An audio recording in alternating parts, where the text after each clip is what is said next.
da dor nasce um dom. Eu acho que essa dor trouxe à tona algo que eu sempre quis fazer e não sabia o que era. A gente passa 95% do tempo dominado pelo nosso inconsciente, Pensamento agindo no automático.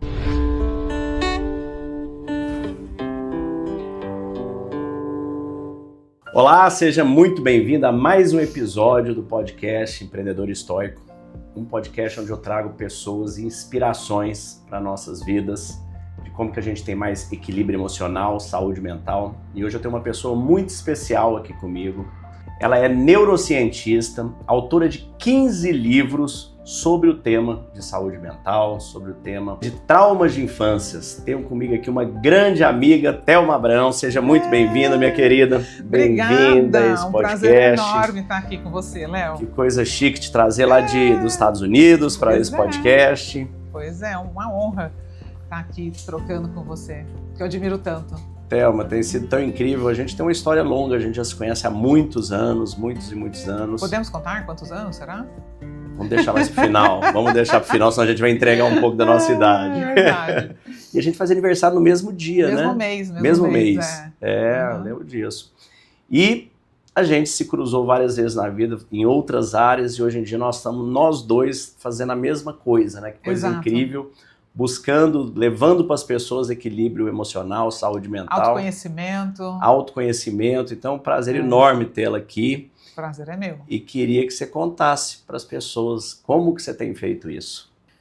Léo, na verdade, essa minha jornada, né, com prevenção de trauma, autoconhecimento, educação neuroconsciente, começou de um jeito muito inusitado, porque foi despretensioso. Comecei nessa jornada lidando com os desafios da maternidade, né? Morando no exterior, eu moro nos Estados Unidos já há 7 anos, e quando a gente se mudou para lá, nossos filhos tinham 2 anos e 3 anos, pequenos. Você como mãe mesmo. Mãe, né? E meu marido trabalhando fora, e eu cuidando das 2 crianças, sem apoio, né? Sem ajuda, sem ninguém. E eu não tinha os recursos emocionais e muito menos o conhecimento que eu tenho hoje sobre o desenvolvimento do cérebro de uma criança, o comportamento infantil. Então eu comecei a viver um verdadeiro caos, né? Meus filhos choravam, um chorava, outro chorava, um se jogava no chão, o outro também. Eu, ai meu Deus do céu, o que eu faço? Então, eu tinha vontade de dar tapa na mão, eu gritava, que é o que eu tinha aprendido como educar uma criança. E eu fui percebendo que isso não funcionava. Que quanto mais eu gritava, quanto mais eu ficava brava, pior as coisas ficavam. Um dia, eu comecei a ficar muito triste, sabe? Com essa vida.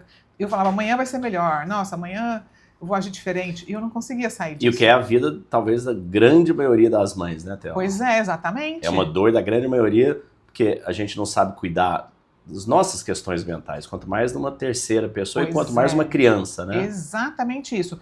É uma dor silenciosa, que muita gente sente e não fala. Por quê? Porque tem medo do julgamento, porque é criticado, porque muita gente, às vezes, em vez de dar uma orientação, acaba dando um palpite ou não, isso é falta de tapa, isso é falta de não sei o quê, né? Essas crenças que existem passadas aí de geração em geração e que nada tem a ver com o neurodesenvolvimento infantil, nada tem a ver com a biologia humana, né? Essa falta de compreensão sobre o desenvolvimento do cérebro de uma criança é a raiz da agressividade, da violência na infância. Então, eu comecei a sofrer uma dor muito grande porque eu queria ser uma boa mãe e eu não sentia que eu estava conseguindo ser uma boa mãe. Uma impotência muito grande. Exatamente. Tentando fazer algo que você nunca tinha feito, sem suporte e vendo sem resultado. E uma grande solidão, porque eu não tinha muito para quem falar, né? E aí aconteceu, um dia meu marido chegou em casa, tava chorando eu e meus 2 filhos, porque as crianças nessa hora já estavam exaustas, final do dia os 2 chorando, eu falei, ok, eu não aguento mais, eu vou chorar também. Aí meu marido chegou e falou, o que está acontecendo aqui, gente? E eu falei assim, nesse dia tudo mudou. É aquela coisa, sabe? Parece que às vezes a gente tem que chegar lá no fundo do poço para sair de lá, né? Para sair, para entender que aquele caminho não funciona mais. Exatamente. Né? E nesse dia foi o meu fundo do poço. Eu olhei para ele e falei assim, olha, ou eu aprendo o que eu não sei sobre educar crianças, ou eu vou fracassar como mãe. A nossa família vai fracassar, porque eu não consigo mais viver assim. Eu não posso viver gritando, dando tapa em crianças, vendo elas chorando e não... Sabe? Isso não é o que eu planejei para minha vida, né? E nesse momento, meu marido me apoiou, sabe? Veio tentar me entender, me ouvir. E eu falei, eu vou buscar um conhecimento que eu não tenho. Não sei ainda o que é, Mas eu sentei no Google nessa hora e coloquei lá, Desperate Mothers. Falei, Qual que deixa é eu ver. a expressão? Mães desesperadas. Desperate Housewives é Desperate Mothers. Falei, deixa eu ver se tem mais mães sentindo isso que eu tô sentindo. E aí eu fui lá pesquisar isso. Falei, às vezes tem mais mães sentindo isso, de repente eu vou buscar um grupo de mães que estão vivendo a mesma realidade para eu poder compartilhar o que eu tô sentindo. Eu queria alguém para poder me ajudar e compartilhar aquilo que eu estava sentindo tão sozinha, né? E aí apareceu lá um curso de parenting, de parentalidade. Quando eu digitei isso, né? Eu falei, mas isso existe? Como que eu nunca ouvi falar disso? Né? Nunca ouvi falar disso no Brasil. Aí fui pesquisar e vi que esse curso durava 3 dias. E era em Atlanta, eu morava na Flórida. E aí eu falei, meu marido, olha só, tem um curso aqui para ajudar a lidar com birras, gritos e tal. Porque tem aqueles cursos para ser mãe, né? No início ali, para bebê, né? Mas é para aprender a cuidar, assim, trocar fralda, mamar, dar banho. Fralda, né? Agora, para trazer a parte psicológica como mãe, não existe. tinha nada. Aí meu marido falou assim, não, mas não tem problema ser em Atlanta. Vai, você está precisando ir, eu fico aqui com as crianças. Eu falei, então tá. Me matriculei e fui para Atlanta. Ali eu comecei a entender um pouquinho sobre os desafios que eu estava enfrentando. Eu vi que eu fui lá para entender como é que eu corrigia os meus filhos. Mas eu voltei para casa entendendo que era eu que tinha que mudar. Tinha que dar um passo atrás. Exatamente. Né? Para observar como eu lidava com as minhas próprias emoções, conseguir me acalmar para poder acolher essas crianças na hora do choro e tal. E ali uma porta se abriu, Léo. Eu entendi que tinha muito ainda para aprender, né? Que eu tinha visto só uma pequena pontinha. Teve um pequeno vislumbre e já tinha neurociência envolvida nesse primeiro? Não, nesse momento não, porque a única coisa que eu queria era aprender algo que diminuísse a dor e a frustração que eu estava vivendo naquele momento, né? Eu queria aprender alguma forma de poder ser uma mãe melhor e me sentir menos mal, menos culpada, porque eu sentia isso naquela época, né? Assim, uma dor da culpa, uma dor de estar errando. E eu comecei a ler livros, comecei a estudar. Eu não tinha pensado ainda nesse momento que isso poderia ser uma profissão um dia. Conforme eu fui aprendendo, Léo, a rotina familiar mudou, o comportamento dos meus filhos mudou, o meu comportamento começou a mudar, a ponto do meu marido chegar para mim e falar, nossa, o que é isso que você está aprendendo? Me ensina, porque os nossos filhos reagiam comigo de uma maneira já muito diferente do que reagiam com ele, que ainda era autoritário, que ainda gritava, que ainda tinha um comportamento como das outras gerações. Dá uma dicasinha para a turma que vai ficar no final. O que foi uma chavezinha que você mudou ali, que você sentiu uma evolução enorme ali? É sobre a gente aprender a lidar com as nossas próprias emoções, né? Eu falo que a gente não tem o poder de controlar o comportamento do outro, mas a gente tem o poder de controlar o nosso comportamento. Então... Bacana, que é o que dentro do estoicismo a gente chama de dicotomia do controle, né? A gente chama ali as coisas que a gente controla e as que não controla. A gente controla como a gente age, como a gente reage, como a gente pensa, como a gente se sente. Todo o resto a gente não controla, é todo externo. Só que você não precisa controlar, basta você controlar como você vai reagir àquilo que vai te acontecer. E isso na parentalidade é uma chave absolutamente importante, porque a criança é um espelho do adulto. Ela não tem condições cognitivas de lidar com as próprias emoções. Então, como é que ela aprende a lidar com as emoções dela? Vendo um adulto autorregulado, um adulto que consegue gerenciar o que sente. E eu não tinha esse autogerenciamento. Então, eu comecei a prestar atenção na raiva que eu sentia, no impulso que eu sentia. E fui desenvolvendo a habilidade não de frear a emoção, porque a gente não freia a emoção, mas de olhar para essa emoção sem querer me livrar dela, sabe? Olhar com equanimidade, com mais desapego. Exato. Peraí, essa raiva está aqui e eu preciso lidar com ela. Como é que eu lido com ela? Não é gritando com os meus filhos. Eu lido com ela acolhendo essa emoção, olhando por que ela está ali, né? Esperando ela passar para aí sim usar a minha razão e ensinar para os meus filhos o que eles precisam aprender. Bacana. Então, esse foi um desafio enorme. Não foi fácil. Né? Hoje, olhando para trás, eu falo, uau, que bom que eu consegui passar por isso, porque no início eu tinha que entrar no guarda-roupa, né? Nos Estados Unidos tem aqueles closets, não é que você entra. Então meus filhos começavam a chorar. Pôr para fora ali. Eu tinha vontade de gritar, eu me afastava correndo assim, ia lá, fechava o olho, respirava e contava até 10, porque quando a gente respira e conta, né, você chama a razão de volta. Você tira do parasimpático, põe no simpático e começa a circular. Não, você desativa o simpático, na verdade. Isso, desativa o simpático e ativa o desativa o parasimpático. ativa o parasimpático e você começa a acalmar. Um minutinho que você faz isso, você já consegue retomar de um ponto de partida com muito mais... E as nossas avós já sabiam disso, né? Falava, respira, meu filho, respira. Você sabe que o meu pai falava isso pra mim? Meu pai nunca gritou comigo. Ele era muito calmo. E quando ele via eu naquela loucura gritando com meus filhos, ele falava assim, minha filha, gritar só piora. Você vai deixar essas crianças agitadas, ele falava. Você vê que a sabedoria antiga, ela tem muita... Depende, que minha mãe gritava pra caramba, tá? Mas ela não estava adepta da mesma sabedoria do seu pai nesse momento. Ainda não. E assim começou, Léo. E aí, eu fui me encantando por essa transformação que eu fui vendo em mim mesma e nos meus filhos, né? E eu nunca mais parei. Fui montando muitas peças de um quebra-cabeça e eu acho que o que foi mais legal é que eu não esperei saber tudo, ninguém sabe tudo. Eu não esperei ser uma especialista para começar a ajudar outras pessoas, sabe? Então, rapidamente eu comecei a montar grupos de estudo com mães, workshops, ensinar para elas tudo que eu estava aprendendo. Porque eu via que a dor delas era muito a que eu tinha também. E aí eu falei, gente, por que as pessoas não falam dessa dor? Eu quero falar dessa dor. E aí eu abri o Instagram, né? 6 anos atrás, quando eu abri para falar disso, era tudo mato, ninguém falava disso, né? Ainda mais eu, como profissional da saúde, comecei a olhar já por um lado da ciência desde o início. Comecei a estudar com cientistas americanos, não no nível de profundidade que eu estou hoje, lógico, mas já querendo trazer algumas explicações científicas, sabe? Já indo fazer essa jornada, né? Exato, foi o início, né? Então, abri o Instagram e foi uma loucura, uma febre, assim, rapidamente aquilo foi crescendo, eu falei, uau, olha quantas mães sentiam a mesma coisa que eu e elas não têm ajuda, assim como eu não tinha. Então, eu decidi ser essa pessoa que ia levar o conhecimento para aliviar essa dor, né, da maternidade. Que incrível. Então, assim, no final do dia, é sempre sobre a gente buscar, né, alguma coisa, buscar uma dor nossa, tentar resolver. Comigo foi muito similar, depois eu te conto, não foi sobre filhos, mas foi sobre um momento de depressão e ansiedade, procrastinação que eu tive muito forte, depois de passar uma semana na UTI. Eu conheço essa né? história. Então, essa aí foi quando eu fui atrás de buscar para me curar.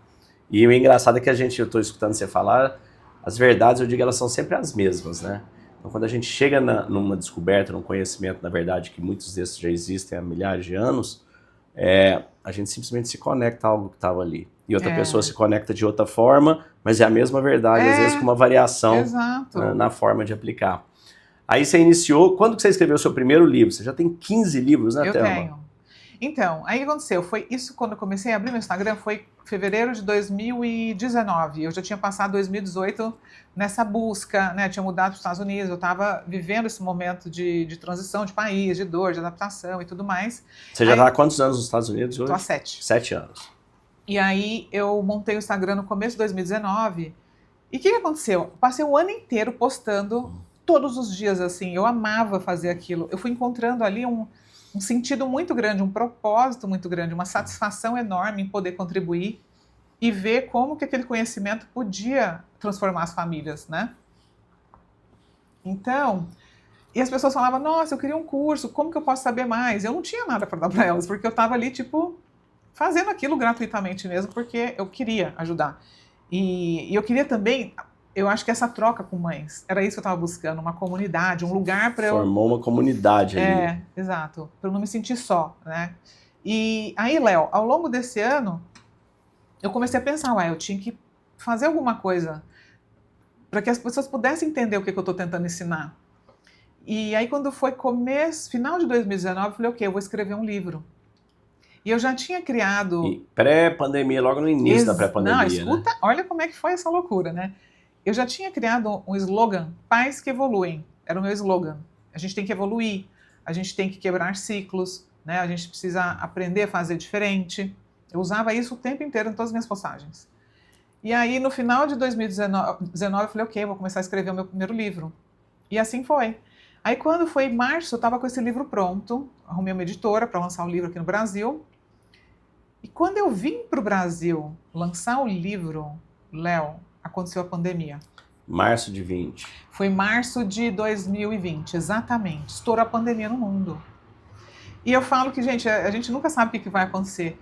Mas não tinha um livro de parentalidade no Brasil na época, como o meu, assim, que explicasse neurociência. Foi na véspera da pandemia que saiu o seu livro. Olha que incrível. Aí aconteceu, estourou a pandemia. Não tinha nenhuma necessidade maior no planeta do que cuidar dos filhos de Os casa. Os pais enlouqueceram e a gente veio para o Brasil, na época, renovar o nosso visto de trabalho e a gente veio para ficar 15 dias. Eu ia fazer o lançamento do livro, ficar 15 dias e voltar para os Estados Unidos. E o que aconteceu? Nós ficamos presos aqui no Brasil, porque fechou todas as fronteiras e a gente não conseguia voltar. O consulado americano fechou, não conseguimos renovar o nosso visto, então eles marcavam, sei lá, para daqui 15 dias, aí fechava de novo. Daqui 15 dias, fechava de novo. Eles ficavam o tempo inteiro fechando. Nós ficamos 1 ano presos aqui no Brasil. Você ficou 1 ano naquela época? A gente veio para ficar 15 dias, ficamos 1 ano. Só que olha Você o lado bom. foi em São Paulo ou em Uberlândia? Em São Paulo. Aí olha o lado bom. O lado bom é que o meu livro virou um best-seller. Ele ficou 18 semanas na lista dos mais vendidos do país.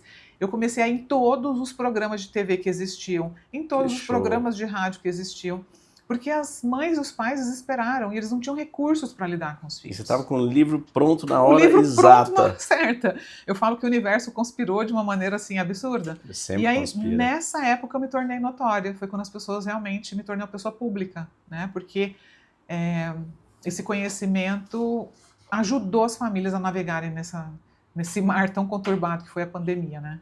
Que incrível, Thelma, que história incrível. É engraçado, né, quando a gente tá muito forte, né, perseguindo esse propósito. Eu descobri no meu que nossa vida não é sobre a gente, é sobre as pessoas que a gente toca, né? Nossa, é sobre a gente levar isso. E quando a gente está muito vivendo isso, a energia ela conspira para o que você está fazendo, né? Olha, eu senti a força eu falo que é propósito. A gente fala, mas propósito, será que existe propósito? Não sei, para mim existe um propósito. E eu encontrei o meu. Eu me sinto absolutamente realizada com o meu trabalho. É um trabalho que eu faço porque eu amo mesmo, sabe? E lógico que hoje é uma empresa de educação, né? Tem inúmeras pessoas, funcionários, contratados, pessoas que trabalham. Tem tudo como todas, né? Mas é assim, um trabalho que nasceu de uma dor, de uma dificuldade que eu tive e que eu falo. Tem uma frase que eu adoro, que diz assim, não é minha essa frase, da dor nasce um dom. E é isso que eu sinto. Eu acho que essa dor trouxe à tona algo que eu sempre quis fazer e não sabia o que era. Porque contribuir no mundo, ajudar pessoas, plantar sementes, né, é a coisa mais gratificante que tem na vida. Você sente isso também no seu trabalho? Eu sinto muito, assim, a gente começa... O meu também, né, eu fiquei aquela 1 semana na UTI no Covid, né, se a questão aconteceu no início do Covid, a minha transformação também veio durante o Covid, né, em 2021 eu peguei Covid e fui parar na UTI, eu tinha 90% do meu pulmão tomado ali. Ali você imagina, né, eu tava com oxigenação, ela ia chegando a 80, para baixo de 80 eles entubam, nos 80 já entuba muita gente. E eu ficava oscilando durante 7 dias. Os enfermeiros entravam, já ia falar, agora vai, voltava, ia. E eu passei 7 dias entre esse limbo. E você estava raciocinando? Estava raciocinando, mas eu dormia a maior parte do tempo, porque tem muito pouco oxigênio, você vai dormindo, né? Eu estava com uma máscara ali. E quando eu saí disso, eu não conseguia me conectar mais às minhas coisas. Eu não tinha vontade, eu não conseguia. Perdeu o sentido da vida. Perdi o sentido e perdi o foco. Eu não tinha mais foco. Depois, mergulhando na neurociência, quando eu comecei a mergulhar nisso, daqui a pouco eu te conto como foi. Mas eu percebi por que eu não estava conseguindo focar. Eu procrastinava, eu olhava, eu entrava em reunião de Zoom com a tela desligada, reunião da minha empresa, para vender uma coisa comercial, e eu não conseguia focar. Eu desligava, falava, tô com problema na câmera, mas na verdade eu estava no Candy Crush ali jogando, eu não estava conseguindo focar. E depois eu fui entender o porquê. Depois eu fui entender a neurologia por trás daquilo ali, por que eu não estava conectando. E hoje em dia, levando isso, né, se conectando as pessoas, eu acho que hoje nós não temos nenhum problema mais grave, no meu ponto de vista, do que o nível de ansiedade, depressão e procrastinação no mundo. Só no Brasil são mais de 30 milhões de pessoas com depressão e ansiedade. Você viu, saiu semana passada, né, uma notícia alarmante, que o Brasil é um dos países com maior ansiedade. Mais ansioso do mundo. Já pessoas que estão saindo do trabalho, pedindo licença, se tornaram incapazes mesmo de conseguir produzir, né? Eu digo que nas empresas, tem um estudo da Deloitte que ela mostra que 31% do nosso custo de folha é jogado no lixo mensalmente por conta de questão relacionada à saúde mental. É quase 1/3. Imagina. A empresa tem 100 pessoas, 30. Aí o que o RH vê? Né? O RH ele vê o turnover, O RH vê o custo do plano de saúde e vê o afastamento. Só que isso é uma pontinha minúscula no iceberg. Ele não está olhando muito para a raiz do problema, né? E ele não está olhando o maior, que mais impacta, que é o presenteísmo, ou silent quitting. Ou a gente olhando do nosso lado, é a procrastinação. E eu comecei a entender que o que é ansiedade é somente no futuro, fugindo do presente. A procrastinação é somente no presente, fugindo do presente. Aí você tem dois caminhos. Droga e bebida, você entorpece a mente, fica grogue por um tempo ali, depois tem efeitos colaterais graves. E o outro é o kit letargia, que é uma sériezinha na Netflix, um joguinho, celular, Instagram, a rede social, fica ali né? jogando seu tempo no lixo. Aí você não chega em lugar nenhum, sua vida começa a colapsar, aí sua mente que fugiu para o futuro com ansiedade, fugiu do presente, no presente procrastinando, o que sobra? Passado, melancolia Angústia. e depressão. É.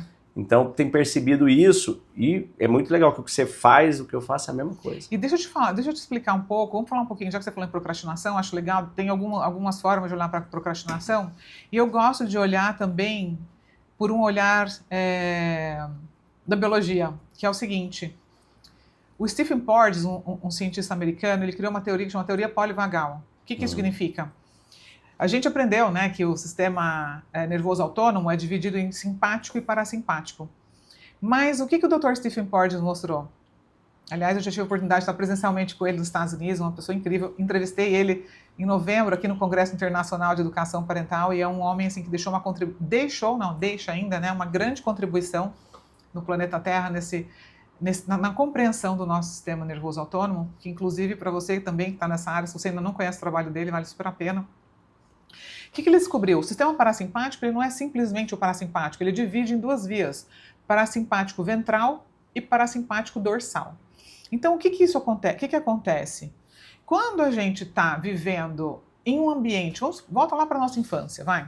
Vamos supor que seu pai e sua mãe batiam em você, ou te ameaçavam, ou ele nem te batia, mas era um pai e uma mãe muito bravo, sempre na base do medo, sempre na base da ameaça.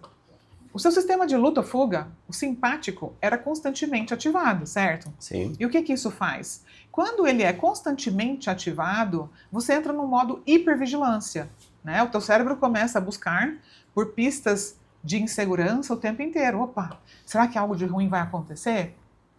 Porque uma coisa é você ter o seu sistema simpático ativado, se tiver um cachorro querendo te avançar, você fugir. Um ladrão querendo te roubar, tudo bem. É para isso que existe esse sistema, para proteger a nossa vida. Mas se você vive com pais que, em vez de te darem segurança, se tornam uma ameaça, esse sistema vai ficar ativado muito mais tempo do que ele deveria. E às vezes... seu corpo inundar de cortisol, adrenalina, Exato. noradrenalina e começa a colapsar. Você vai passar, às vezes, uma infância inteira desse jeito. Então, isso gera ansiedade. Isso gera hipervigilância. E isso também gera procrastinação. Por quê? Porque uma das vias do parasimpático é que quando eu saio aqui da ativação do meu simpático, é eu ir para um outro lugar que é o congelamento. Então, o meu corpo, ao identificar a ameaça constante, ele paralisa. Então, isso também é um efeito de traumas que você viveu na infância. E não um trauma pontual, mas traumas repetitivos. Persistentes. A gente chama isso, é o CPTSD, Complex Post-Traumatic Stress Disorder, que se for resumir em uma palavra curta no português, seria trauma complexo, tá? Então, é uma repetição de eventos que deixaram o seu sistema nervoso constantemente ativado. Então, se sua mãe gritava o tempo inteiro, ou se os seus pais eram negligentes com você e não te abraçavam, não te beijavam, existem muitas experiências diversas que podem causar esses efeitos. Por exemplo, divórcio, brigas, um pai ou mãe depressivo, um pai ou mãe agressivo, viciado em álcool e droga, tudo que te tira a segurança da criança. Se acontece repetidas vezes, ela tem o poder de impactar o sistema nervoso de uma forma crônica. Vai afetar, por exemplo, a adolescência. E aí, o que esse adolescente vai fazer para aprender a se acalmar? É o que você falou, vai usar álcool, vai usar droga, vai comer, né? Porque a obesidade mórbida também é um sintoma, muitas vezes, de uma dificuldade de autorregulação emocional, né? E muitos outros vícios que vão levar não só a ansiedade e depressão, mas também a uma maior tendência de comportamentos de riscos, a uma maior probabilidade de cometer suicídio, aumento de probabilidade de desenvolver diabetes, câncer, doenças cardíacas e muito mais. E tudo isso já foi demonstrado cientificamente centenas de vezes, Léo. Sim. Então, quando a gente fala em procrastinação, não é só o mundo atual nos paralisando por conta de todo esse excesso de telas e de informação e tudo mais, essa cobrança excessiva, né, pela perfeição, eu tenho que ser isso, tenho que ser aquilo, mas principalmente por esses motivos ocultos que estão enraizados na infância, mas que para o nosso cérebro ainda existe. Então, a depressão e a ansiedade também estão ligados à ativação do sistema parasimpático dorsal, que é que nos torna congelados e paralisados. E como é que a gente faz para sair disso? A gente precisa buscar um ambiente que nos deixe seguros, amizades que nos deixem seguros, relacionamentos que nos deixem seguros. A atividade física é fundamental e a meditação que você tanto fala, isso ajuda a acalmar esse sistema de luta ou fuga e você começa a se tornar uma pessoa mais funcional, né? E ajuda a sair dessa paralisia. Porque, na verdade, esse estado de congelamento ele vem muito pelo medo. Tá. O medo do futuro, né? O que vai acontecer? Aí entra a ansiedade, que você acabou de explicar. Então, essas são teorias que se complementam, né? Muito legal, Thelma. É interessante te escutar explicando isso aí, uma doutora na área. Eu, né, no meu estudo, como eu venho levando isso bastante para a empresa, né, eu fiz essa leitura de uma forma mais simplista, né? E como é que foi minha percepção? Eu digo o seguinte: nosso cérebro, ele funciona igual um país. Um país, você tem o presidente e você tem o general. Se o país está em guerra, o presidente cuida. Se o país está em paz, o presidente cuida. Se ele está em guerra, o general cuida. O nosso cérebro tem a mesma coisa, só que o general chama amígdala, o presidente chama neocórtex. Então eu peguei essa informação com, né, uma questão biológica, aí, vamos chamar, com uma segunda informação, que é uma informação física, filosófica, que é o seguinte: tudo que existe na nossa vida é o momento presente. Esse instante que nós estamos aqui é tudo que existe. Cada instante do seu passado foi vivido no momento presente. Cada instante do seu futuro se torna passado no momento presente. Mas o nosso cérebro, pela evolução dele para nos manter saudáveis, o que ele faz? Ele vai para o futuro e começa a escanear o que pode dar errado. Sim, para proteger a nossa vida, para proteger. Né? A gente chama isso de ansiedade. A hora que ele faz isso, o que ele faz? Pum! Ativa a amígdala, o general. O general fala: opa, estamos em guerra, enche seu corpo de adrenalina, noradrenalina, e cortisol te deixa pronto para fugir ou lutar. O que esse hormônio faz? Acelera o coração, manda o sangue para as extremidades, né? Pupila dilata, foco divergente, você está buscando rota de fuga, aquele frio na barriga, porque o corpo fala: não precisa nem digerir, corre, senão você vai morrer. Exatamente. E antigamente a gente era atacado por um predador, era o que a gente tinha que fazer, por isso que a gente chegou como espécie até aqui. Só que hoje, quem que são os nossos predadores? É o boleto que está vencendo, é aquela conta do cartão, é o trânsito, é aquela conversa difícil, é todas essas questões psicológicas. Então eu defini o que eu chamo de roda da aflição, Thelma, em 5 etapas. A primeira é sua mente no futuro fugindo do presente, que é a ansiedade. A fase 2, eu chamo de os medos paralisantes. É a síndrome do pânico, é o burnout. Por quê? Porque seu corpo está cheio de cortisol e você não tem para onde fugir ou lutar. O que você faz? Deita e chora, literalmente. Não, e o tanto que isso gera inflamação no corpo, doenças, inclusive autoimunes. Porque o corpo não está se recuperando. Daqui a pouco a gente ainda chega nessa parte. Mas ainda nessa parte psicológica, a pessoa trava. Porque para onde que foge o boleto, né? Não tem para onde fugir. Rivotril. Aí o que acontece? Fase 3 da roda da aflição. Procrastinação. Por quê? Você tá cheio de cortisol no corpo, senta de frente pro computador, olha para ele olha para você e a coisa não sai. Era o que eu vivia. Eu não conseguia, imagina, tantos negócios que eu já tive, tantas empresas, eu olhava pro computador, Thelma, falasse 2 mais 2, não vinha um 4 na minha cabeça, não dava, era mais forte que eu. Aí, você estava na paralisia. Eu estava na paralisia. Então, a procrastinação, eu tô lá, não consigo trabalhar. O meu sangue não tá na cabeça, literalmente, tá nas extremidades. Aí eu procrastino. Aí, a procrastinação é minha mente no presente, só que fugindo do presente. Aí é o que eu falei agora mesmo, droga e bebida é uma alternativa, kit letargia é outro. Aí quando você está muito tempo procrastinando, você não está pondo energia no seu pratinho do relacionamento, do trabalho, das finanças, da família, da saúde. Tudo afunda, né? tudo junto, já viu? Que quando começa a dar problema, vem tudo de uma vez, brum, cai no chão. Por isso que o autocuidado é tão importante, né, Léo? Você sabe que hoje em dia eu não negligencio isso mais. Não, eu vou trazer as chaves, exatamente a primeira delas. Aí, sua mente que fugiu para o futuro com ansiedade, do presente no presente com procrastinação, melancolia e depressão é o que sobra para ela. Então, minha mente, eu acordava ansioso, procrastinava o dia inteiro e dormia depressivo. Eu fiquei vivendo isso aí. E quando eu fui buscar para sair dessa situação, eu falei, gente, tem como eu desativar essa amígdala, né? Para quem está assistindo, não é essa aqui, ó, tem uma outra lá dentro. Eu sempre falo isso também, a amígdala cerebral. Amígdala cerebral. E essa amígdala parece que até mudou de nome. Eu vi alguém explicando esse jeito, tem um novo nome aí que eu não lembro qual que é. É tonsils. Em inglês fala tonsils, eu não sei. Eu acho que está traduzido para algo nessa linha.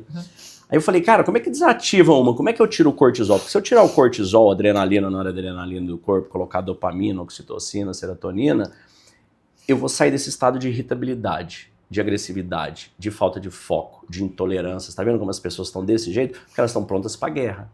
Como é que eu entro em estado de foco, de disciplina, de consistência, de calma? Não tem uma chavinha? E eu descobri que a amígdala e o neocórtex trabalham alternados, como se fosse um relé. A hora que liga um, desliga o outro. Ou igual no carro, você pisa no acelerador ou no freio, você nunca pisa nos dois juntos. Aí eu falei, cara, e descobri, tem 3 chavinhas fantásticas para fazer isso. Comecei a olhar estudos com ressonância magnética, circulação sanguínea no neocórtex, descobri que tem uma dessas chaves que aumenta em mais de 25% a circulação no neocórtex, corta a produção de cortisol e te coloca no estado, atividade física. Ah, sim. Nossa, 25%. Não sabia desse número. 25%. Aí falei, cara, que incrível. Eu falo, às vezes a gente vai malhar, tem um dia que fala, nossa, eu não vou hoje, tô com preguiça. Aí quando você vai, você acha uma maravilha. Você termina, cara, você tira 1% de hormônio do corpo e põe outro. Né? Várias ideias, várias coisas surgindo. Você volta mais animado do que você chegou lá, né? Você volta cheio de energia. 10 minutos correndo, você já muda o hormônio, você tira aquele hormônio e põe outro. A hora que você tira aquele hormônio, você sai da guerra, sai do medo e vai pro outro. Aí tem a segunda chavinha, aumenta em mais de 40%, mais ainda que a atividade física, que é a oração, a fé. Olha que incrível, Thelma, em ressonância magnética. Aí o pessoal pergunta, Léo, mas como que chama, para qual religião? Tanto faz, pode chamar de universo, energia, natureza, Adonai, Jeová, grande arquiteto, Krishna, Buda, God, Deus, o que você quiser. Deus atende por todos os nomes. Biologicamente falando, o simples fato de você acreditar, a fé é o oposto do medo. Se já você não traz tá com otimismo, medo, né? Se você não está com medo, você não ativa a amígdala. Você não coloca o general trabalhando, você tá não põe cortisol. Exato. E vai dar certo, né? Então você está com 1% de hormônio ao invés de estar com outro. Né? A gente sempre escutou, tem que acreditar, tem que ter fé. E tem. Porque se você acredita e tem fé, você não está com medo, não ativa o general, que a amígdala não coloca cortisol, você consegue ter sangue na sua cabeça para você pensar, para você focar, para você ter criatividade. Para você se sentir seguro. A gente precisa se sentir seguro. Seja numa relação de amizade, numa relação de amor, na família. Exato. Né? Isso acalma o nosso sistema nervoso. Por isso que uma educação baseada no medo gera tanto transtornos nas crianças. Exato. Aí você estava falando, eu estava pensando. Porque aí você pega, eu falo, se você tiver fé, é como você sair de casa com a capa de dopamina. Você é um super-herói ali, você vai chegar em algum lugar. Se você tá com medo, não é só ter a fé, é cultivá-la, né, Léo? É cultivar, consistência, né? E se você tiver medo, é um escudo de cortisol, você está na defesa, você não raciocina. Aí, Thelma, descobri uma terceira, que é o que eu tenho levado para as empresas. No ano passado foram mais de 30 mil pessoas impactadas. Fiz no governo do estado de Minas, para o Zema, todos os secretários, alguns dos maiores empreendedores do Brasil, a polícia do estado de São Paulo, o BOP, que é a reprogramação mental através de técnicas e protocolos específicos que eu levo. É te tirar de um estado de presença e te colocar em outro, de forma intencional. É fazer você entrar dentro da sua mente ali, desativar esse sentimento, mudar esse preset de valores, princípios e crenças e te colocar num outro estado. Aí, o que a gente consegue fazer com isso? Inclusive nesses casos de trauma, de dificuldade, você pega uma pessoa dessa que viveu isso, você desensibiliza essas sensações e coloca ela em outro estado. E isso tem tido resultados assim fabulosos nas pessoas. Que bacana, Léo. Exatamente. Parabéns, muito bom. Então eu tenho levado essas três formas, né? E como que você vê isso nas imersões que você faz, né? Nas imersões, tanto nas imersões quanto nos programas em company. é levar, porque eu consigo fazer isso aí em poucos minutos, a pessoa consegue ter esse impacto, ter essa mudança. Como que você tem sentido isso aí? Na verdade, nosso cérebro, ele é plástico, né, Léo? Então, a neuroplasticidade, ela está presente. A gente tem capacidade de mudar em qualquer tempo da vida. O primeiro passo é a pessoa falar, opa, eu tenho algo para resolver. Então, a partir do momento que você leva as suas palestras, você está ali levando, a pessoa começa a falar, nossa, olha, eu estou me conectando com isso que ele está falando está fazendo sentido. Então, a pessoa faz o quê? Ela toma consciência que tem algo ali para olhar. E quando a gente toma consciência, rapidamente a gente pode começar a mudar o nosso comportamento, mudar os nossos pensamentos, porque a partir do momento que eu mudo um pensamento, eu mudo a minha emoção. Total. Se eu mudo a minha emoção, eu mudo o meu comportamento. Se eu mudo o meu comportamento, eu mudo os meus resultados. Então, tem uma área da ciência que se chama psiconeuroimunologia. Ela explica muito bem isso. Por quê? Como que os nossos pensamentos podem impactar o sistema nervoso e o sistema imunológico. Então, se uma pessoa fica o dia inteiro pensando coisas negativas, o cérebro não separa o que é real e o que é um pensamento. Ele vai ativar as vias de defesa do corpo. Ele vai ativar o eixo HPA, produtor dos hormônios de estresse, né? Cortisol, adrenalina, como você falou. Então, mudar um pensamento, todas essas dinâmicas que você faz, é para a pessoa ressignificar, mudar a história que ela está contando para ela mesma, né? Sim. Então, essa historinha que a pessoa conta para si mesma precisa ser revista. E ela precisa ser compreendida, porque a gente passa 95% do tempo agindo no automático. Redundante, repetitivo, A gente trazendo passa seu passado. 95% do tempo dominado pelo nosso inconsciente. Então, às vezes, você vem dirigindo para o trabalho. Vamos supor que você vai todo dia da sua casa para o trabalho. Você vai dirigindo. Se eu perguntar, Léo, o que tinha no caminho? O que você viu no caminho? Você fala, cara, não sei. Tá, mas como é que você chegou até aqui? Não sei, você veio no automático. E assim são muitas das funções, seja no trabalho, seja no casamento, com os filhos. Como é que a gente faz, então, para mudar isso? Trazer os 5% de presença para a tua vida, que é a consciência. Peraí, deixa eu prestar atenção no que eu estou fazendo. Olha só, estou acordando, estou dando bom dia, como eu estou me sentindo? Começar a prestar atenção. E aí, esses exercícios, né, que existem, inúmeras abordagens diferentes, qual que é o objetivo? Trazer atenção para o agora, para você tomar consciência de que, puxa, eu estou sendo dominado pelo meu automático. E é justamente esse automático que leva a pessoa para o caos, porque ela está trazendo padrões que às vezes foram construídos ao longo de uma vida inteira, e padrões que podem ser negativos, né, Léo? Sim. De tudo que eu aprendi, Thelma, na vida inteira, eu acho, de tudo, né? Eu, quando entrei, que eu fui iniciar essa busca, eu iniciei com a teologia. Então, eu li a Bíblia, depois eu li de novo, já estou na 8ª passada dela. Li ali, ó, todos os livros do Allan Kardec, Bhagavad Gita, Mahabharata do hinduísmo, Dhammapada do budismo, Kabbalah, Kaivalya, Zohar, devolvi todas as principais escrituras para buscar. E eu fui encontrar no estoicismo, uma filosofia que tem 2.500 anos, que aí ali eu consegui conectar uma coisa com a outra, porque eu achei todos lindos quando eu li a primeira vez, mas estava faltando algo. Agora que eu aprendi através do estoicismo, pum, ficou simples, ficou fácil. E o que eu aprendi, a coisa mais poderosa de todas, esse conhecimento. Sabe qual que é?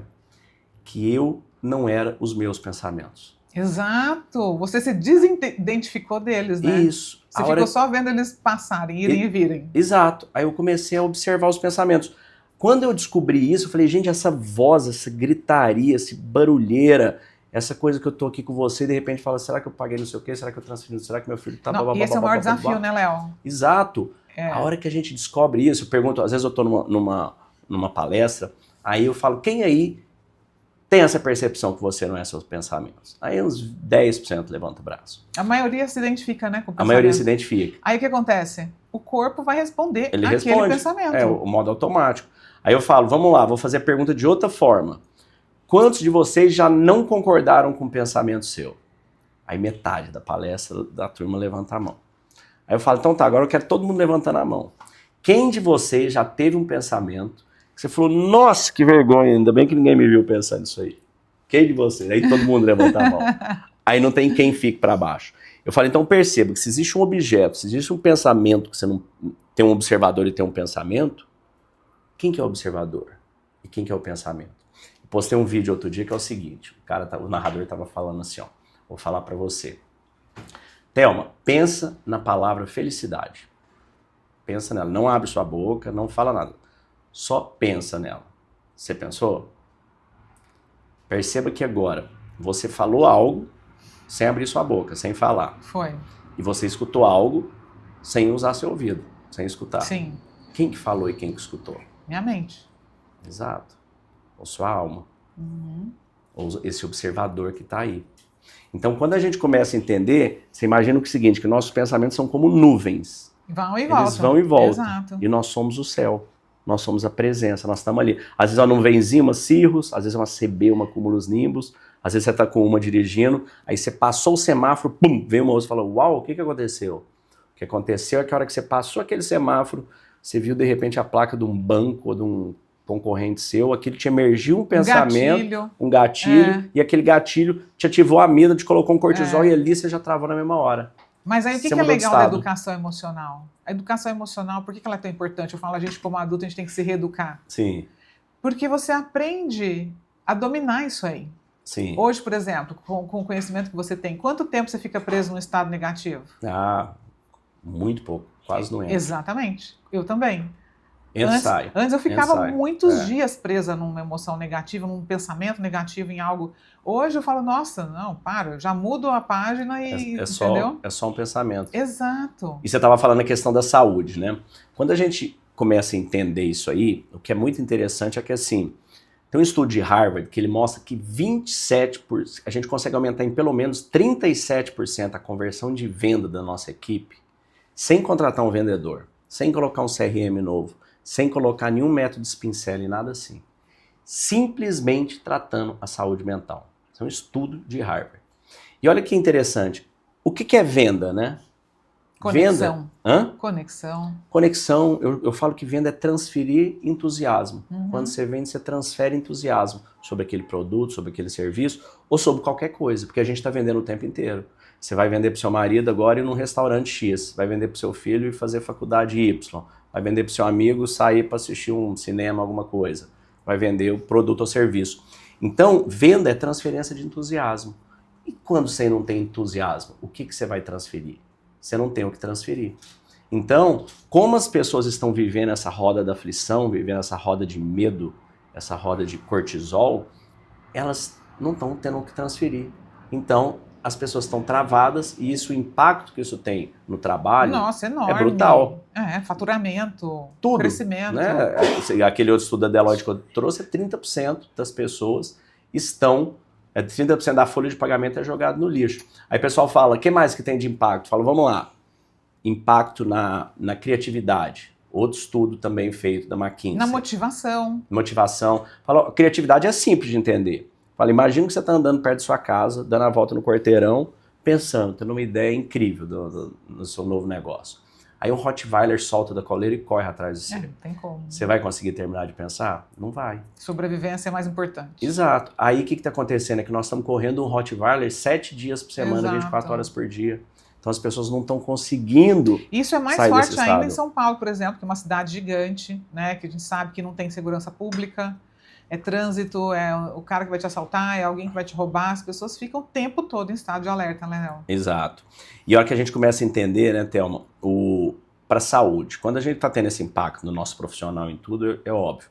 Eu gosto de dizer, você assiste um Discovery Channel ou aquele National Geographic, tem aquele servozinho que está lá e vê uma chita correndo atrás dele.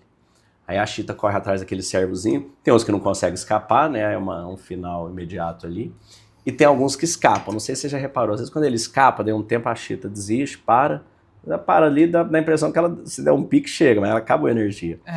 O bichinho para lá e daí a pouco já tá pastando de novo. Eu falo, se for... Já esqueceu. Ele já esqueceu, ele já tá recuperando, pensando, já desativou a amígdala, já tá trocando, substituindo células, repondo tudo. E a gente fica, nossa, que vida difícil. Ontem foi um leão, agora é uma chita, ninguém me deixa em paz, que loucura.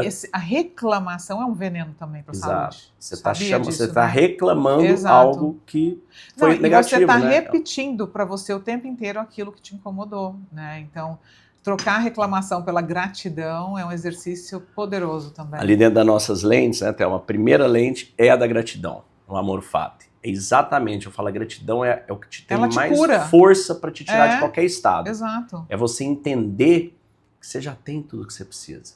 Eu pergunto para as pessoas, vou te perguntar, ó, a quem estiver escutando, se eu te desse 10, para você tem que ser umas cifras altas para valer a pena, né? Se eu te desse 10 milhões de dólares, você ia ficar feliz? Ai, não. Nossa, você vai ficar... lógico que eu ia ficar feliz, né? 10 milhões de dólares. Ia ficar feliz, né? E se eu te falasse que você não iria acordar amanhã, você pegaria os 10 milhões? Não, lógico que não. E se eu te falasse que você só não ia enxergar? Que eu não ia enxergar? É. Também não. Você não ia falar, Também não. sentir, De escutar, jeito tocar, nenhum. perder um Não, braço, uma perna, um pé, caminhar, um dedinho. Não, se eu tivesse O perdido dedinho, tem muita gente que fala, opa, o dedinho eu topo. Não. Então eu falo, gente, perceba. E se alguém que você ama fosse perder esses atributos, você pegaria o dinheiro? De jeito nenhum. Então, todo mundo, isso é unânime, ninguém pegaria. Então eu falo, cara, você já tem um corpo funcionando perfeito. Você já tem saúde, você tem braços, pernas, você escuta, quando a gente você consegue sentir gratidão por cada uma dessas coisas que você está falando, eu ensino isso para os meus filhos, gente. Eu sei que pode parecer, nossa, mas, gente, eu falo para eles, vamos agradecer, quando eu faço uma oração à noite, né? Eu falo, vamos agradecer ao Papai do Céu. E eu agradeço pelos nossos olhos que enxergam, né?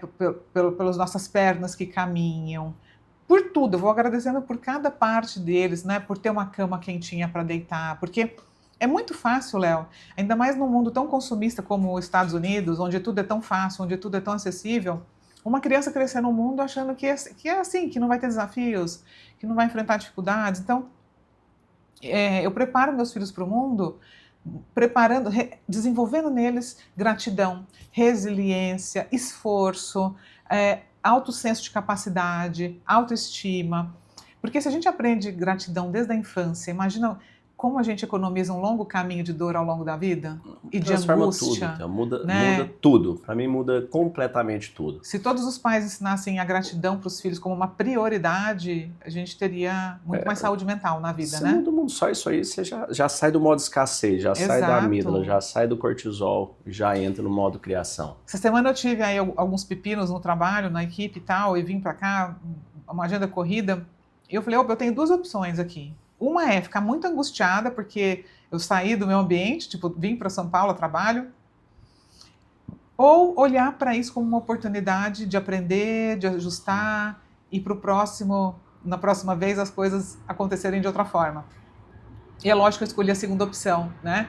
Mas eu fiquei me perguntando, uau, como eu evoluí de um tempo para cá, né, Léo? Porque a gente vai aprendendo a cada evento. É uma opção aprender com eventos negativos, né? Então, a gratidão me ajuda a superar desafios. E que acontecem no dia a dia de uma vida, de uma empresa, né, do nosso trabalho. Imagina se a cada pepino que surge numa empresa, você começa a paralisar, começa a querer desistir, começa, né? A gente ali no início, eu falei da dicotomia do controle, né? Tem um outro, a lente da fé, a terceira, que eu trago sobre o mindset positivo. Exato. Não tem nada bom nem ruim, as coisas simplesmente são. É o nosso julgamento que a torna boas ou ruins. Então, dando esse exemplo seu, você veio para cá, teve situações que aconteceram, elas são boas ou ruins? Elas só são. Exato. Agora, o que você vai fazer delas? Se martirizar, se prejudicar, mudar seu estado de presença, aproveitar esse tempo que você está aqui para ficar nesse estado de guerra, ou simplesmente se acalmar, focar, estar presente, fazer o que você tem que fazer? Então é sobre isso. Tem um protocolo, Thelma, que eu levo nos encontros, nas empresas, para sempre que eles vão iniciar uma reunião, sempre que você vai chegar em casa, sempre que você vai fazer qualquer coisa que você mudou o foco do que você está fazendo, você faz esse protocolo. Esse protocolo leva 2 minutos, 3 minutos. Você quer fazer ele? Quero. Quer fazer agora? Para quem está aí com a gente fazer também. Vamos. Esse protocolo é o seguinte, ele tem 2 etapas. A primeira etapa é um pranayamazinho simples, que é uma respiração square breathing, onde a gente vai trazer essa intencionalidade, vamos fazer uma respiração quadrada de 4 segundos, 4, 4, 4. Aí eu vou te guiar na segunda etapa. Então nós vamos fazer junto. Fecha os olhos, inspire, expira profundamente. Agora a gente vai inspirar bem profundo, enchendo o pulmão e prende o ar.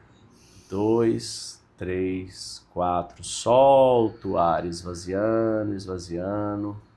Prende sem ar. 2, 3, 4. Inspira. Mais uma vez, bem profundo. Sente o oxigênio entrando em cada célula. Prende o ar. 2, 3, 4. Solta o ar e relaxa todo o seu corpo. 2, 3, 4. Inspira. 2, 3, 4. Prende o ar. 2, 3, 4.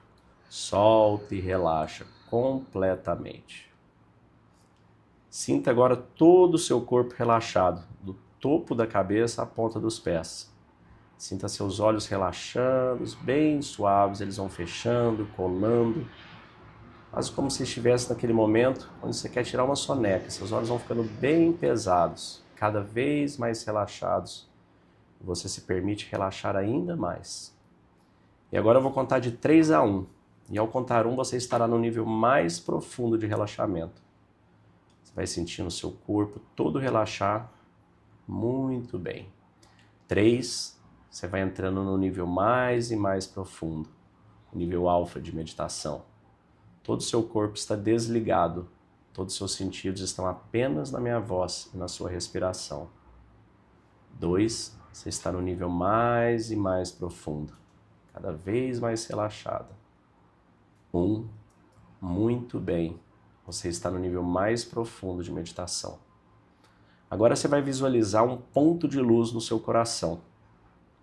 E esse ponto de luz vai se expandindo, se expandindo, se expandindo até que ele envolva todo o seu corpo. Todo o seu corpo fica envolto nessa esfera de luz. Perceba agora, dentro dessa esfera, todos os seus pensamentos, sentimentos, emoções, ansiedades, seus medos. Perceba que essa esfera está turva, está cinza, com toda a sua energia negativa acumulada ao longo de todos os seus dias. Fica como se fosse uma neblina onde você mal consegue escutar, visualizar qualquer coisa de fora dela. Você sente essa pressão nos seus ombros, na sua cabeça. E agora você vai fazer um movimento com as mãos e você vai tirar essa esfera do seu corpo. Você vai chegar ela para o lado, como se fosse uma grande bola. Você coloca ela do lado, envolvendo todo o seu corpo.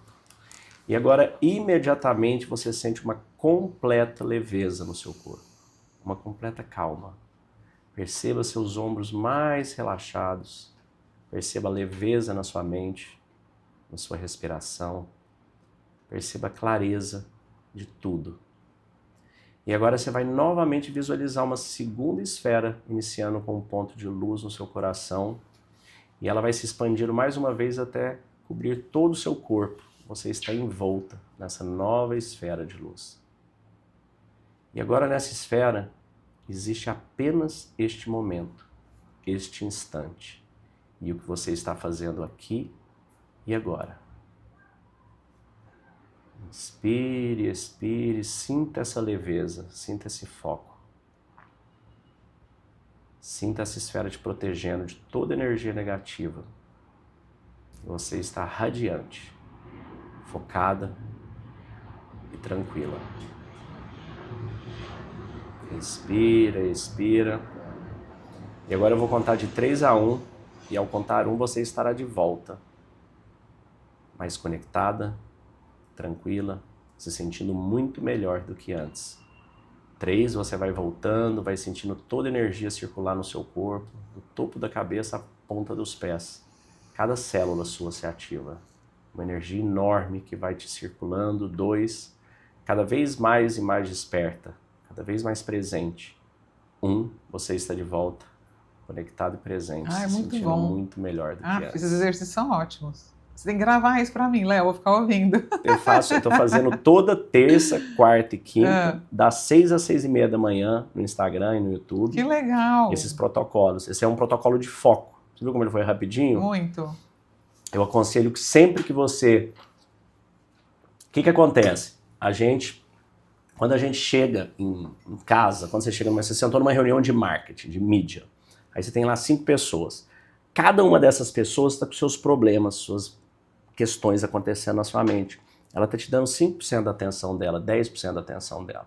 Exato. A hora que você faz esse exercício, as pessoas nas empresas que eu estou fazendo, por exemplo, lá no Grupo Arcon, lá de Uberlândia, para 2.500 vendedores, um treinamento. Então, o pessoal, a hora que vai chegar, coloca o celular da liderança, que eu fiz para todos, coloca o celular, todo mundo senta, fecha os olhos por 2 minutos. Uma reunião que ia te durar 1 hora, com todo mundo disperso, você vai fazer ela em 20 minutos. Porque o foco vai estar totalmente voltado naquele momento, naquela atividade. Nossa, eu preciso muito treinar isso, porque eu sou aquela multitarefa, sabe? Quer fazer 1000 coisas ao mesmo tempo. E você sabe que o nosso cérebro não é multitask, pois né? Você é uma estudiosa do tema. Mas a gente aprende isso por conta né? da necessidade, eu vi um outro estudo, esse aí de Harvard também, mostrando que se você pegar 10 atividades que levam 10 minutos para você fazer, na média, vai dar 100 minutos para você fazer, se você iniciar uma e terminar outra. Se você pegar as 10 e intercalar elas, você pode levar 5, 6, 10 vezes mais. Porque o nosso cérebro leva um tempo para chegar, para focar, para estar lá, aí você para, começa a outra, abre outro e-mail, vai para o WhatsApp, abre a planilha, volta para coisa, você expande o seu tempo muito mais e fica rodando. E o que isso traz? Isso te traz ainda mais frustração, te coloca ainda mais nesse estado de medo, de impotência, de não entrega, te muda seus hormônios, te volta para o percento de cortisol. Exato. E cai a produtividade, né? E cai a produtividade, despenca, arrebenta, exatamente, né? Você faz tudo com 10 vezes mais tempo, ao invés de fazer com 10 vezes menos. Léo, quero te dar o meu livro, que está sendo lançado essa semana no Brasil. Obrigado. A nova edição do livro Educar é um ato de amor, mas também é ciência. Nele eu conto como nasceu a abordagem educacional neuroconsciente e como que os traumas de infância impactam a saúde física, mental e emocional do adulto. Obrigado, que incrível, Thelma. Depois quero que você coloque aqui a dedicatória. Quero te dar também o meu livro. Obrigada. Esse livro, eu brinco que ele parece um livro, mas na verdade ele é uma série da Netflix com 365 episódios. Cada dia nele tem um episódio, deixa eu te mostrar aqui. Para cada dia tem um episódio. Desse episódio você tem um QR Code e você bate e tem um dos meus episódios. Você assiste o livro. Ah, que legal. Porque eu tenho os episódios, né? Então você pega aqui, ó. Dia 187, a justiça é a glória culminante das virtudes. É a virtude mais importante, pois é a fonte de todas as outras. Viver de acordo com a virtude significa agir de maneira justa em todas as áreas da vida. De Virgílio. Aí você bateu esse QR Code, vai ter um episódio. Que legal. Então você vai fazer uma viagem para o lugar mais incrível que existe, que é dentro de você. Obrigada, Léo. Muito obrigado. Thelminha, tá incrível esse bate-papo, dá pra gente passar a noite toda isso aqui. Não tem fim, né? Eu sei que você tem sua agenda, tem seu tempo. Eu queria que você deixasse nosso público aí com uma mensagem, desse algumas dicas de como criar melhor os filhos e deixasse eles com uma mensagem, com seus contatos, como que entra em contato para fazer. Eu quero que você conte um pouco sobre isso. Você tem treinamentos tanto para pessoas físicas, né, que querem melhorar a parentalidade, como você treina, inclusive, profissionais que querem entrar nessa carreira. Hoje eu tenho a Uni Neuroconsciente, né, que é uma universidade corporativa focada em autoconhecimento, neurociência e desenvolvimento humano. Então eu tenho cursos, programas de educação emocional para adultos, tenho cursos para pais, tudo baseado em neurociência, na educação neuroconsciente, né, que é a abordagem educacional que eu criei, baseado na neurociência, na neurobiologia. E hoje a gente tem também certificações profissionais para orientação parental neuroconsciente, que é para pediatras, psicólogos, pedagogos, pessoas que lidam com a infância, para que eles possam orientar pais na prevenção dos traumas de infância. E tem também pós-graduação em neurociência, trauma e saúde mental, para que os profissionais na linha de frente, né, com a saúde principalmente, consigam olhar para os seus pacientes de uma maneira mais integral, olhar por detrás de tantos sintomas que existem, de tantas doenças que existem, muitas vezes está lá atrás na história da pessoa.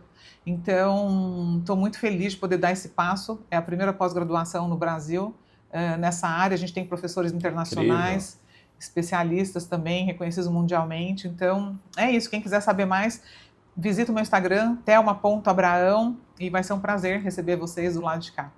Obrigada, Léo. Muito bom, Thelma. Bom, eu quero agradecer a cada um de vocês que está aqui com a gente.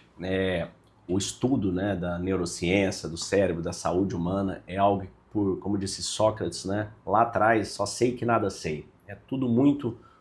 A gente sabe muito nada de tudo que existe. E, no entanto, esse pouquinho de conhecimento, ele já é suficiente para transformar completamente a forma como você vive. Porque o que a gente realmente precisa fazer são coisas simples de mudança de pensamento, né? São essas pequenas mudanças que vão te transformar o seu hábito.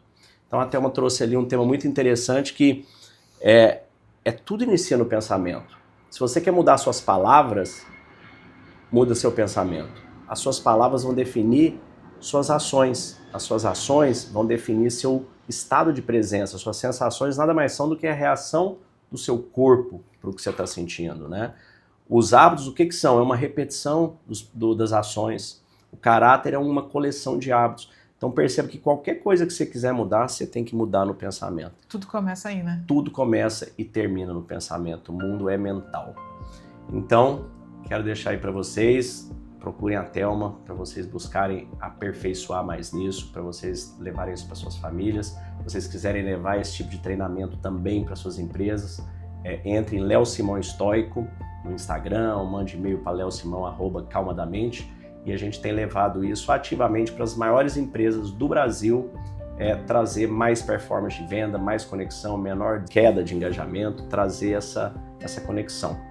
Quero desejar a todos vocês muita abundância e paz. Obrigado. Obrigada, foi um prazer enorme. Se você ainda não trouxe os treinamentos da Calma da Mente para sua empresa, fica o convite. Entre em contato pelo e-mail leosimão@meditaçãoestoica ou pelo meu Instagram, Léo Simão Estoico, que eu e minha equipe teremos enorme prazer em agendar uma reunião, te explicar como funciona, para que você também venha a participar desse movimento. Pessoas mais saudáveis mentalmente, maior performance, uma vida mais significativa.